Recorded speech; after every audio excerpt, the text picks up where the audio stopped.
Well, you said something a couple weeks ago that struck me. You said concerning the tariffs, which economists say are going to raise prices, you said, quote, hang tough.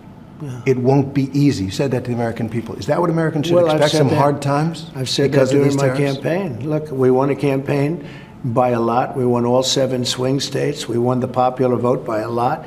You know, we had a tremendous campaign. I said all of these things during my campaign. I said, you're going to have a transition period. We've been ripped off by every country all over the world. They're laughing at us. They thought we were stupid people, and we were.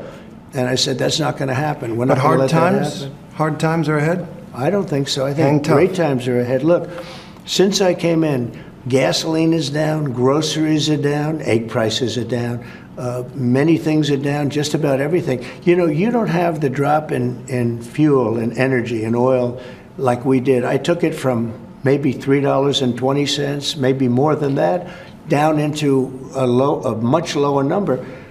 When you have that kind of a drop, you're not going to have inflation. Not now, but it's the tariffs, right? We still have 145% tariffs on China. Your Treasury Secretary said we basically have an embargo on China. Look, you're trying to say something's going to happen, Terry. No, okay, well, nothing's going to happen. You know business. Terry, I want to ask you. I do know business. Yes, so 145% tariffs on China, and that is basically an embargo. They deserve it. It'll raise prices on everything from electronics to clothing to building houses. You don't know that. You don't know whether or not China is going to eat it. That's mathematics. China probably will eat those tariffs, but at 145, they basically can't do much business with the United States. And they were making from us $1 trillion a year. They were ripping us off like nobody's ever ripped us off. And by the way, we have other countries that were just as bad.